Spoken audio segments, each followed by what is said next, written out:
నమస్కారం. గీతం యూనివర్సిటీ సమర్పించు లక్ష్యం కార్యక్రమానికి స్వాగతం. ఇన్ఫర్మేషన్ టెక్నాలజీ రంగంలో ఈ సంవత్సరం భారీ సంఖ్యలో ఉద్యోగ అవకాశాలు రానున్నాయని నిపుణులు అంటున్నారు. తెలుగు రాష్ట్రాల్లో ఐటీ, సాఫ్ట్వేర్ రంగాలకు అనుకూల వాతావరణం ఉందని, అందుకే అనేక పెద్ద అంతర్జాతీయ కంపెనీలు తమ కార్యకలాపాలు కొనసాగించనున్నందున ఇక్కడి యువతకు ఉద్యోగాలు లభిస్తాయని నిపుణులు అంటున్నారు.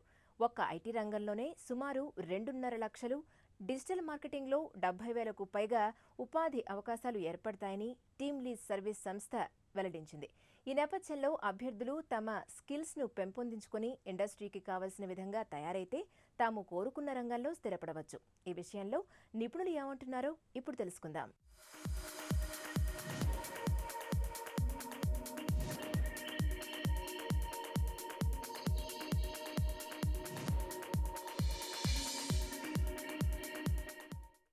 ఇప్పుడు ఐటీ పరిశ్రమ అంటే ఇంటర్నేషనల్గా ఈరోజు భారతదేశం ఆల్మోస్ట్ 67% ఐటీ ఎక్స్పోర్ట్స్లో భారతదేశం యొక్క షేర్ అది. అంటే దాన్ని బట్టి అర్థమవుతుంది ఆల్మోస్ట్ అన్డిస్ప్యూటెడ్గా ఐటీ అంటే ఇండియా ప్రపంచవ్యాప్తంగా. సో అటువంటి పరిశ్రమ ఈరోజు మళ్ళీ చాలా కాలం తర్వాత కళకళాడుతోంది. ప్రపంచవ్యాప్తంగా కొన్ని పరిస్థితులు అంటే యూఎస్ఏ మార్కెట్ పికప్ అవటం, అలాగే యూరప్ కూడా ఆ మార్కెట్ పికప్ అవటం, చైనా ఒక పక్క కొంచెం ఎకానమీ స్లో అవ్వటం, ప్లస్ ఇక్కడ ఇండియాలో కూడా ఒక మంచి able and stable leadership and government ఉండటంతో అంతర్జాతీయంగా ఇండియాకి ఒక మంచి అవకాశం మనకి కలిగింది.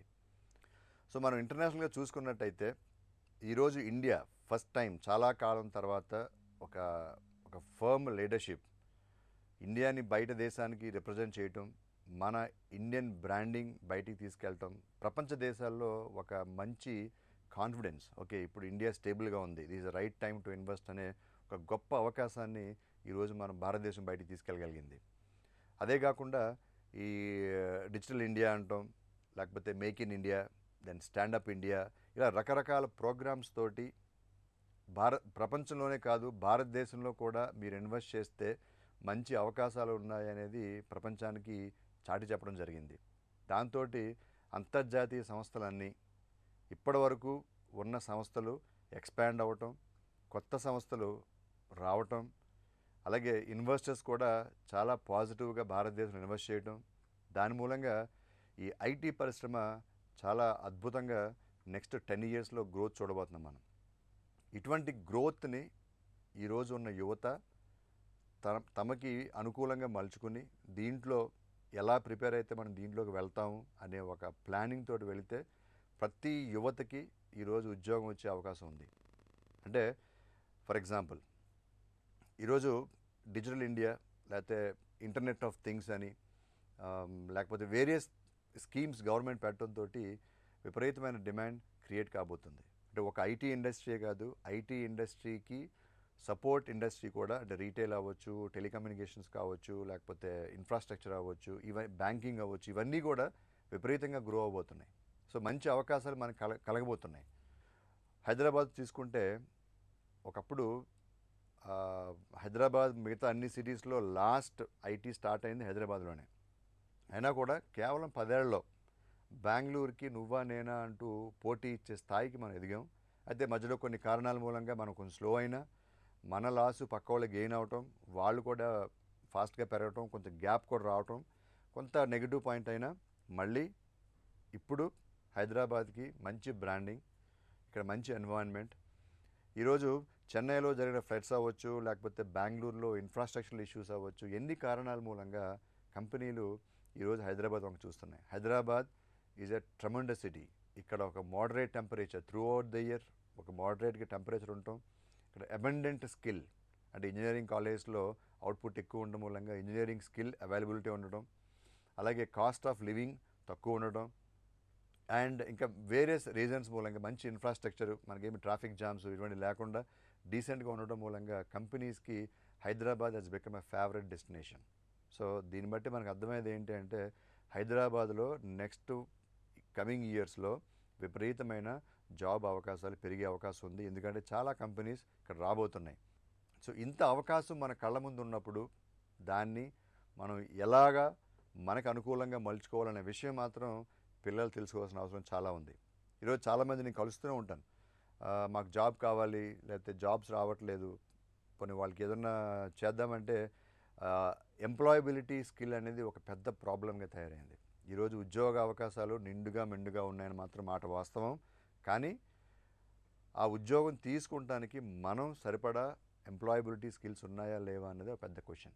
ఆ ఎంప్లాయబిలిటీ పెంచుకోవాలంటే ఒక ఉదాహరణ తీసుకుందాం.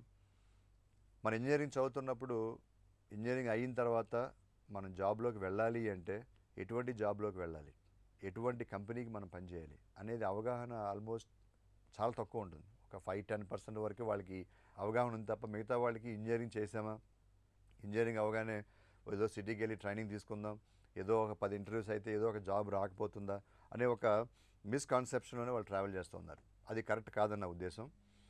మీరు ఇంజనీరింగ్ చదువుకున్నప్పటి నుంచి ఒక అవగాహన పెంచుకోండి. ఈరోజు ఫస్ట్ థింగ్ మీకు కావాల్సింది డొమైన్ ఎక్స్పీరియన్స్. అంటే ఏదైనా కావచ్చు, ఒక ఎంటర్టైన్మెంట్ కావచ్చు, ఎడ్యుకేషన్ కావచ్చు, హెల్త్ కేర్ కావచ్చు, ఎలక్ట్రానిక్స్ కావచ్చు, ఎనీథింగ్. ఒక డొమైన్ మీ వ్యక్తిగతంగా మీకున్న ఇంట్రెస్ట్ బట్టి ఒక డొమైన్ సెలెక్ట్ చేసుకోండి. ఆ డొమైన్ని కొంచెం రీసెర్చ్ చేయండి. ఈరోజు మీకు కాలేజీకి వెళ్ళకపోయినా ప్రతిదీ ఇంటర్నెట్ మీ ఫింగర్ టిప్స్లో ఉంది. ఆ డొమైన్ మీద రీసెర్చ్ చేయండి. ఆ డొమైన్లో ఏ కంపెనీస్ ఉన్నాయి, వాళ్ళు ఏం చేస్తున్నారు, ఎలా చేస్తున్నారు అనేది everything is there on the internet. దయచేసి మీరు దాని మీద ఎక్కువ ఫోకస్ పెట్టండి. ఒక డొమైన్ సెలెక్ట్ చేసుకోండి. ఆ డొమైన్లో లోటుపాట్లు కొంచెం లోతుగా స్టడీ చేయండి, అర్థం చేసుకోండి. అర్థం చేసుకున్న తర్వాత మీకే ఒక కొత్త ఆలోచనలు వస్తాయి. ఇలా చేస్తే బాగుంటుంది కదా, ఇలా చేయొచ్చు కదా అనే ఆలోచనతోనే మీరు బయట వచ్చే స్టేజ్లో మీరు ఉండాలి.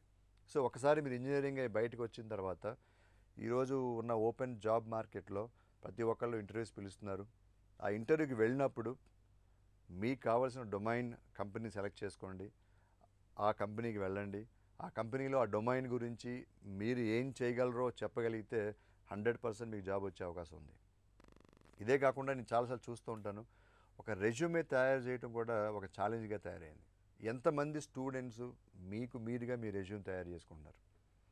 ఏదో ఇంటర్నెట్లో ఒక రెజ్యూమ్ డౌన్లోడ్ చేయడం, ఆ రెజ్యూమ్లో పేరు మార్చి పట్టుకెళ్ళి కంపెనీకి ఇవ్వటం, అది కరెక్ట్ పద్ధతి కాదు. మీ ఒక రెజ్యూమ్ అనేది మీరు ఫిజికల్గా ఒక కంపెనీకి వెళ్ళలేనప్పుడు మీ పర్సనాలిటీని రిప్రజెంట్ చేసేదే రెజ్యూమ్. అంటే మీ రెజ్యూమ్ ఈజ్ ఈక్వల్ టు మీ పర్సనాలిటీ. సో మీరేంటి, మీ స్ట్రెంగ్స్ ఏంటి, మీ వీక్నెస్ ఏంటి, మీరు ఏం నేర్చుకున్నారు, ఏం చేయాలనుకుంటున్నారు, ఎలా చేయాలనుకుంటున్నారు అనేది ఒక సింపుల్ ఫార్మాట్లో రిప్రజెంట్ చేసేదే ఒక రెజ్యూమే. సో దయచేసి ఈ ఎంప్లాయబిలిటీ స్కిల్ అనేది మీరు ఇంప్రూవ్ చేసుకోవాలి. ఎంప్లాయబిలిటీ స్కిల్ ఇంప్రూవ్ చేసుకోవాలి అంటే ఫస్ట్ మీ గురించి మీరు, మీ స్ట్రెంగ్స్, మీ వీక్నెస్ మీకంటే ఎవరికి బాగా తెలియదు. కాబట్టి మీ స్ట్రెంగ్స్ని మీరు అండర్స్టాండ్ చేసుకుని దానికి తగ్గట్టుగా ఒక డొమైన్ సెలెక్ట్ చేసుకుని దాని మీద మంచి రీసెర్చ్ చేసి అప్పుడు అటువంటి కంపెనీస్కి ఒక మంచి రెజ్యూమే మీరు పంపించగలిగితే మిమ్మల్ని పిలుస్తారు, మీకు జాబ్ వచ్చే అవకాశం కూడా ఉంది. అలాగే యంగ్స్టర్స్ ఎవరైతే ఉన్నారో వాళ్ళు ఎమర్జింగ్ టెక్నాలజీస్, ఫర్ ఎగ్జాంపుల్ మనం స్మాక్ అంటాం, social, mobility, analytics and cloud. ఈ 4 ప్రస్తుతం ఈ బిజినెస్ ఇన్నోవేషన్ని డ్రైవ్ చేస్తున్న టెక్నాలజీస్. ఈ 4 మీద మీకు మంచి అవగాహన పెంచుకోండి. దీంట్లో అవసరమైతే కొంచెం ట్రైనింగ్ తీసుకుంటాం. ట్రైనింగ్ అంటే ఇన్స్టిట్యూట్కి వెళ్ళక్కర్లేదు, మీరు ఆన్లైన్లో కూడా దాని మీద డెవలప్ చేసుకోవచ్చు. ఈ టెక్నాలజీస్ని బిల్డ్ చేసుకుంటూ దీంట్లో ఉన్న అవకాశాలను మీరు వెతుక్కుని కరెక్ట్ అవకాశం దగ్గర మీరు వెళ్ళగలిగితే మీకు జాబ్ వచ్చే అవకాశం ఉంది. పరీక్షలు వస్తున్నాయి అంటే విద్యార్థులతో పాటు తల్లిదండ్రులకు కూడా ఒత్తిడి పెరుగుతోంది. అందున పరీక్షల సమయం దగ్గర పడుతున్న కొద్దీ సమయాన్ని ఎలా సద్వినియోగం చేసుకోవాలో తెలియక సతమతమవుతూ ఉంటారు. మరి ఉన్న సమయాన్ని అత్యంత సమర్థవంతంగా, ప్రణాళికాయుక్తంగా ఎలా వినియోగించుకోవాలో నిపుణుల ద్వారా ఇప్పుడు తెలుసుకుందాం.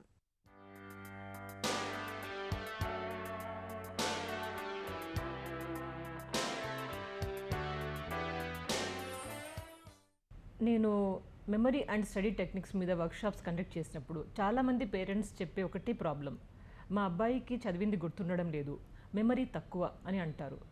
కానీ ఇక్కడ మెమరీ తక్కువ అనే కంటే కనుక దీన్ని బ్యాడ్ మెమరీ, గుడ్ మెమరీ అనే కంటే దీన్ని ట్రైన్డ్ మెమరీ, అన్ట్రైన్డ్ మెమరీ, అంటే తర్ఫీదు ఇచ్చిన మెమరీ, తర్ఫీదు ఇవ్వని మెమరీగా చెప్పవచ్చు. అంటే మనకి మెమరీ అనేది ఒకటేలాగా ఉంటుంది. ఇది ఏంటంటే మనం ఉపయోగించే దాన్ని బట్టి అది పెంచడం కానీ తగ్గడం కానీ ఉంటుంది. సో ఇక్కడ మనం ఏం చేయాలంటే కనుక మెమరీని మనం ఎంతగా యూజ్ చేస్తూ ఉంటే ఆ మెమరీ బాగా పెరగడము, బాగా గుర్తుంచుకోవడం అలాంటివి జరుగుతూ ఉంటాయి. సో ఇప్పుడు ఎగ్జామ్స్ చాలా దగ్గరలో ఉన్నాయి కాబట్టి మీరు భయపడాల్సిన అవసరం లేదు. మెయిన్గా మీరు ఏం చేయాలంటే కొన్ని ఇంపార్టెంట్ పాయింట్స్, కొన్ని ఇంపార్టెంట్ టెక్నిక్స్ నేను చెప్తాను, వీటిని ఫాలో అవ్వండి. ఈజీగా మీరు ఎగ్జామ్స్లో సక్సెస్ చేయగలరు. ఎందుకంటే మీరు సంవత్సరాంతం చదివింది లాస్ట్ మూమెంట్లో మీ పర్ఫార్మెన్స్ బాగా ఉంటే కనుక మంచి మార్క్స్ వచ్చే అవకాశం ఉంటుంది. ఇక్కడ ఫస్ట్గా ప్రాపర్ ప్లానింగ్ అనేది అవసరము మీ చదవడానికి. ఆ ప్లానింగ్ ఏంటి అంటే కనుక మీరు ఎప్పుడు చదవాలి ఒకటి ఆలోచించండి. ప్రతి ఒక్కరికి ఒక లాంటి బయలాజికల్ క్లాక్ ఉంటుంది. ఆ టైంలో చదివితే వాళ్ళు బాగా గుర్తుంచుకోగలరు. ఫర్ ఎగ్జాంపుల్ కొంతమంది స్టూడెంట్స్ మార్నింగ్ బాగా చదువుతానంటారు. ఎర్లీ మార్నింగ్ ప్రాబబ్లీ 4 o'clock కానీ 5 o'clock కానీ లేసి ఒక 2-3 hours కాన్సన్ట్రేట్గా చదువుతానంటారు. అలా చదివినప్పుడు వాళ్ళకి బాగా వంట పడుతుంది. ఈ మార్నింగ్ అవర్స్ అనేది మంచి టైం అని చెప్పవచ్చు. దీన్ని బ్రహ్మకాలం కూడా అని అంటాము. కొంతమందికి నైట్స్ బాగా చదువుతారు. అంటే వాళ్ళ యొక్క కాన్సన్ట్రేషన్ లెవెల్స్ బాగా ఉండేది నైట్ టైంలో లేదా ఆఫ్టర్నూన్ టైంలో. కాబట్టి ప్రతి స్టూడెంట్ ఏ టైంలో నేను బాగా చదవగలను అనేది ఒకసారి ఆలోచించుకుని ఆ టైం ప్రకారంగా వెళ్ళిపోవడం మంచిది. ఇంకొక ముఖ్య విషయం ఏంటంటే ఎప్పుడైనా మీరు ఏ టైంలో చదవదలుచుకున్నా దానికి ఒక ప్రణాళిక వేసుకోండి. ప్లానింగ్ వర్కింగ్ డేస్తో ఒక టైం ప్రణాళిక వేసుకోండి. హాలిడే వస్తే ఆ హాలిడేని ఎంత సద్వినియోగం చేయదలుచుకున్నారు దానికి ఒక ప్రణాళిక వేసుకోండి. మీరు ఇప్పుడు ప్రణాళిక వేసుకున్నారంటే మీరు వేశారు కాబట్టి తప్పకుండా మీరు దాన్ని పాటించండి. ఈ విధంగా ప్రణాళిక వేసుకుంటే కనుక చక్కగా మంచి రిజల్ట్స్ మీకు వచ్చే అవకాశం ఉంటుంది. ఈ ప్రణాళిక వేసుకునేటప్పుడు మీరు కొన్ని జాగ్రత్తలు పాటించండి. ఒకవేళ వర్కింగ్ డేస్ అయితే కనుక ఒక మార్నింగ్ 2 hours మీరు చదువుతారు, తర్వాత స్కూల్ కానీ కాలేజ్ కానీ వెళ్తారు, మళ్ళీ రిటర్న్ వచ్చాక కొంచెం రెస్ట్ తీసుకుని మళ్ళీ చదవడము అలాంటివి చేయండి. అండ్ ఇంకొక ముఖ్య విషయం ఏంటంటే హాలిడేస్లో మీరు ప్రణాళిక వేసుకున్నప్పుడు ఈ హాలిడేస్లో స్పెషల్లీ మీరు పొద్దున చదివారు, మధ్యలో కొంచెం బ్రేక్ ఇచ్చారు, తర్వాత చదివారు, మళ్ళీ బ్రేక్ ఇచ్చి లంచ్ చేశారు, తర్వాత మినిమం ఒక 1 to 2 hours పడుకునేలా చూసుకోండి. మీరు ఎప్పుడైతే పడుకొని లేస్తారో మళ్ళీ సెకండ్ హాఫ్ అంటే ఈవినింగ్ అవర్స్, నైట్ అవర్స్ చాలా ఫ్రెష్గా మీరు చదివే అవకాశం ఉంటుంది. కాబట్టి ఈ విధంగా మీరు ఒకటి చేయండి. ఇంతే కాకుండా ఏ సబ్జెక్ట్ చదవాలి అనేది ఇంకొక పెద్ద క్వశ్చన్ మార్క్. ఎప్పుడు ఏ సబ్జెక్ట్ చదవాలి? మీరు ఎప్పుడు చదవడానికి కూర్చున్నా కానీ ఫస్ట్ థింగ్ ఈజ్ దాట్ మీరు మంచి టఫ్ సబ్జెక్ట్ తీసుకోవాలా, ఈజీ సబ్జెక్ట్ తీసుకోవాలా అని క్వశ్చన్ వచ్చినప్పుడు మీరు జనరల్గా ఈజీ సబ్జెక్ట్ సెలెక్ట్ చేసుకుంటారు. అలా కాకుండా మీరు ఆల్వేస్ టఫ్ సబ్జెక్ట్ తీసుకోండి.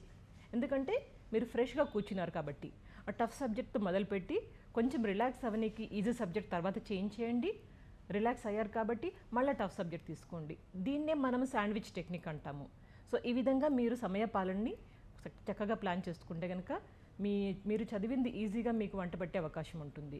జనరల్గా సైకాలజీ ప్రకారం ఏం చెప్తారంటే మీరు బాగా పడుకుంటే కనుక దాన్ని మీ మైండ్ షార్ప్గా ఉండి మీరు ఎక్కువగా చక్కగా చదవగలరు, చదివింది మీకు బాగా గుర్తుండగలదు.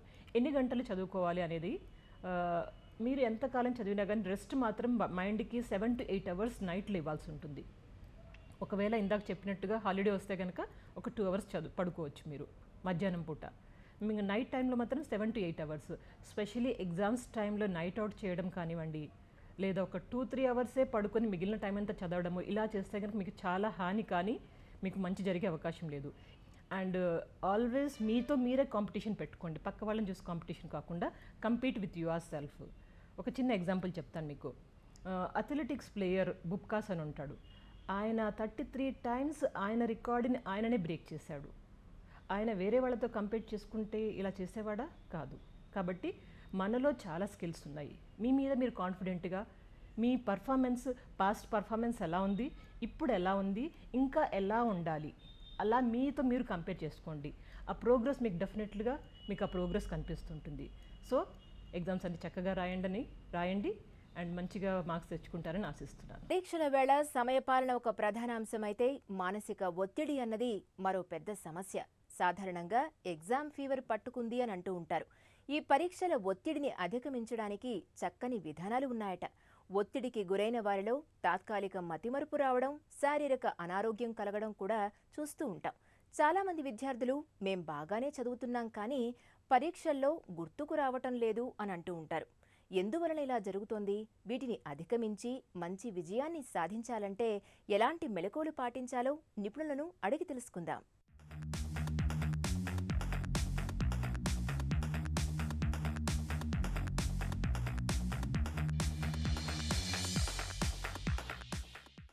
పదవ తరగతి మరియు ఇంటర్మీడియట్ విద్యార్థులకి ఇది పరీక్షా సమయం. సాధారణంగా చాలామంది విద్యార్థులకి ఏంటంటే ఒకసారి పరీక్షలు టైం టేబుల్ డిక్లేర్ చేయగానే తెలియని భయం, ఆందోళన, ఏదో స్ట్రెస్, అదేంటో కూడా తెలియదు అనమాట కొద్దిమందికి.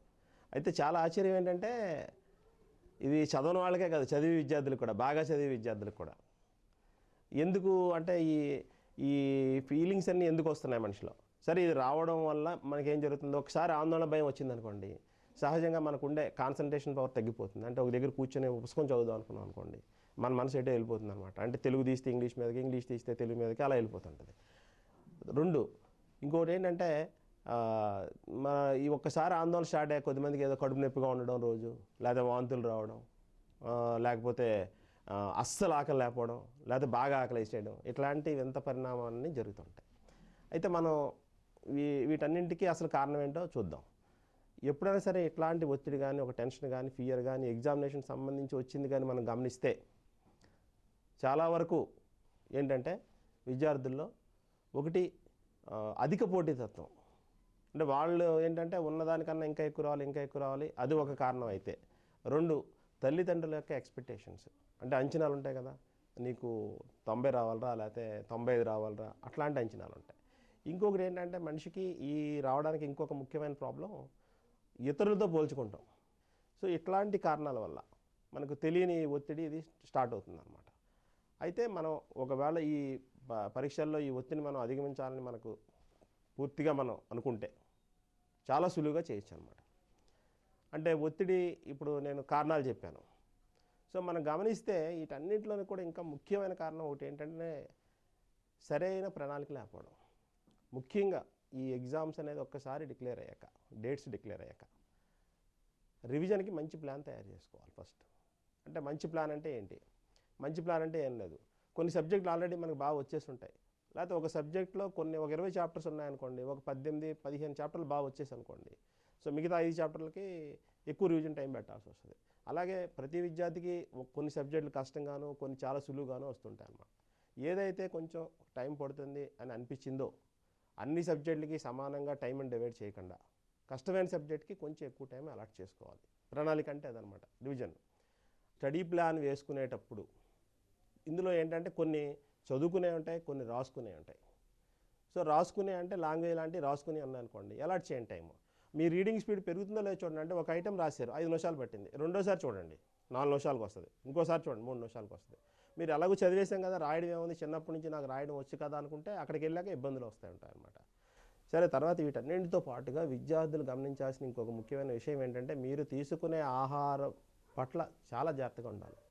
అంటే మనకున్న సమయం తక్కువ, ఆ సమయంలో ఒక్కరోజు మనకు జ్వరం వచ్చినా, ఒక్కరోజు కడుపు నొప్పి వచ్చినా, ఒక్కరోజు మనం తీసుకున్న ఆహారం వల్ల మన జీర్ణక్రియలో ఏ రకమైన ఇబ్బంది జరిగినా ఆ ఒకరోజు మనకు తిరిగి రాదు. ఆ ఒకరోజు మీరు చదవలేరు, ఎందుకంటే నీరసం వస్తుంది కదా, డీహైడ్రేషన్ అట్లాంటివి వస్తాయి. అందువల్ల ఏంటంటే ప్రతిరోజు మీరు తీసుకునే ఫుడ్ చాలా జాగ్రత్తగా ఉండాలి. కొద్దిమంది విద్యార్థులు అంటారు, ఏం లేదు అంకుల్, నేను ఏం తిన్నా, రాళ్ళు తిన్నా అరిగిపోతాయి అంటారు. ఒకవేళ రాళ్ళు తిన్నా అరిగిపోయే జీర్ణశక్తి మీకున్నా కొద్ది రోజులు మీరు జంక్ ఫుడ్స్కి దూరంగా ఉండండి, ఆయిల్ ఫుడ్స్కి దూరంగా ఉండండి, చక్కటి ఆహారం తీసుకోండి. చాలామంది బ్రేక్ అంటే ఏం చేస్తారంటే గంట చదివేసి బ్రేక్ అంటే ఫ్రెండ్కి ఫోన్ చేయడమో, లేకపోతే టీవీ చూడడమో. బ్రేక్ అంటే అది కాదు, పూర్తి విశ్రాంతి. అంటే మీరు జస్ట్ అలా కామ్గా కూర్చోండి అంతే. ఇంకా మీకు ఏమైనా ఇంకా బాగుంది అనిపిస్తే ఎవరికైనా ఒక జోక్ చెప్పి నవ్వుకోండి. దాంతో మీకేంటంటే ఎప్పుడైతే మీరు హాస్యాన్ని ఆస్వాదిస్తున్నారో మీలో ఏంటంటే నెగిటివ్ ఎమోషన్స్ అన్నీ పోతాయి, అలాగే మీకు స్ట్రెస్ ఫ్రీ హార్మోన్స్ రిలీజ్ అవుతాయి అన్నమాట. సో దానివల్ల మీకు తర్వాత రోజంతా బాగా వెళ్తుంది. సో అంటే 12 గంటల్లో మధ్యలో మీరు బ్రేక్ తీసుకున్నా, గంటకి 5 నిమిషాలు తీసుకున్నా కూడా ఒక గంట పోతుంది. అంటే నెట్గా 11 గంటలు లేదా 10 గంటల సమయం మీ చేతిలో పెట్టుకొని చదువుకుంటే 10th అయినా సరే, ఇంటర్ అయినా సరే చాలా మంచి ఫలితాలు వస్తాయి అన్నమాట. ఈ వారం ఉద్యోగాలు, ప్రవేశాల్లో మరికొన్ని అవకాశాల వివరాలను పొందుపరిచాం. పూర్తి వివరాల కొరకు ఆయా సంస్థల వెబ్సైట్లను కూడా అందిస్తున్నాం. మరి జాగ్రత్తగా గమనించి లబ్ధి పొందుతారని ఆశిస్తాం.